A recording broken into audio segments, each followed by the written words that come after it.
The first Farmhouse Conf that I spoke at, us here under the tree actually created represent.la. It was born here. So I don't know where any of you guys at Farmhouse too, we had the foam core board, we made it. It's like a real thing. It's like online and it's used by people all over the world now. It's kind of awesome. So thank you guys. Woo! And so at the update last time, I kind of went over how we got from the foam core board to it being online. This time, I actually want to talk about something else I created around the same time as that map. And so exactly almost to the day a year ago, I wrote a blog post that said, anybody else want a kid-friendly hackerspace in LA? And a bunch of people responded. And on May 6th of 2012, about 25 of us showed up at Crash Space. It's a hackerspace in Culver City that actually my husband, Sean Bonner, founded. And we just chatted, like, what is a kid-friendly hackerspace? What does that mean? And, you know, I talked about why I wanted one, and there's a few different reasons. One is that we live on the east side, and going to Culver City to hack was not very a fun idea for me. The other is we have a small child, and Crash Space is a horrible place for small children. So it was a selfish reason. Another is that I was running a girls' tech group called Lady Tacos, and we were bumming at different people's places, and I really wanted our own spot where we could store stuff, you know, like laser cutters and whatever else, other equipment that we wanted. So I really wanted it to be kid-friendly, but it was really important to have a space that is age agnostic. So we started meeting and planning. We met every 2 weeks.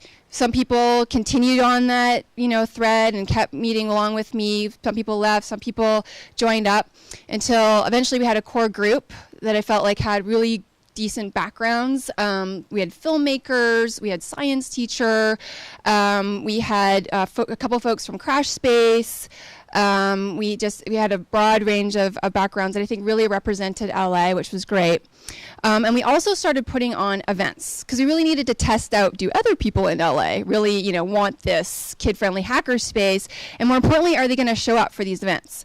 So we put on a youth hack jam, was part of the Mozilla Summer of Code party in June of 2012, and over 100 kids showed up with the parents, and they learned like all sorts of different programming languages with different mentors that were available. You know, Scratch was really popular with the kids. There were, you know, lots of just the basic web skills. So that was really fun. And then we just kept putting on events. We did a liquid nitrogen ice cream social. That was super fun. We had some of the guys from The Walking Dead come and turn us into zombies or teach us how to turn ourselves into zombies. That was really awesome.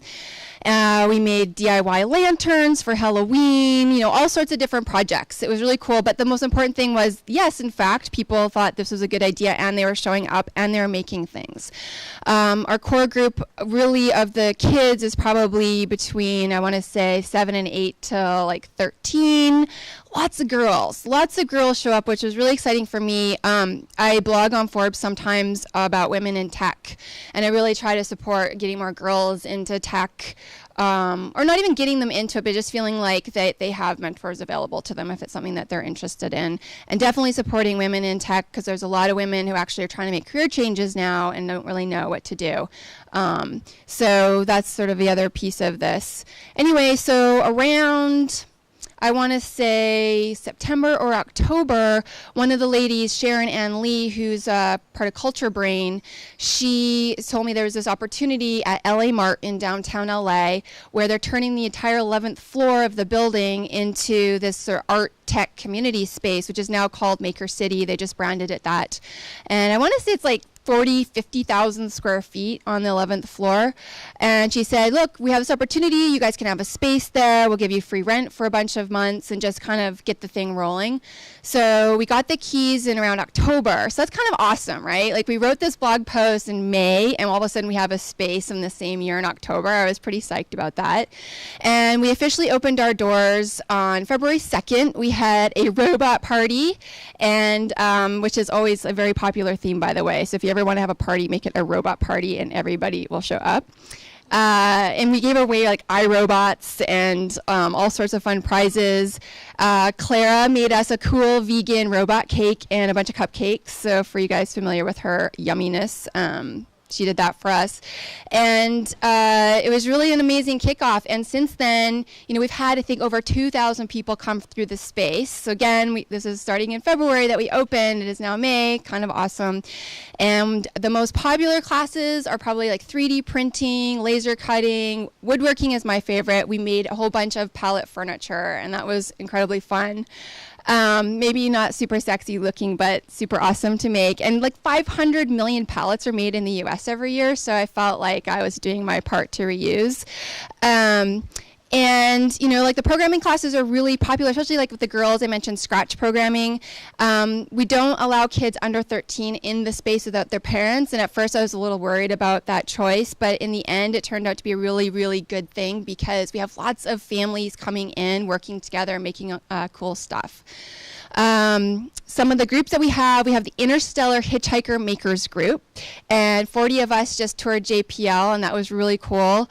We're going to make some interstellar space clocks out of these old like wooden clocks that someone, actually Shane, you donated all those cool wooden clocks to us. Yeah, so we're going to turn them into, I don't know, steampunk clocks or something that show the time in the different planets in our solar system. So, like I just got back from a wearable tech class run by Lynn Bruning, who is super amazing. If any of you guys know Lynn or are into e-textiles, definitely look up lbruning.com. Anouk Whiprecht, I would say she's one of the top, tech couture designers in the world, was in the space for a while and doing a couple of workshops, which was really amazing. So that would be another popular class.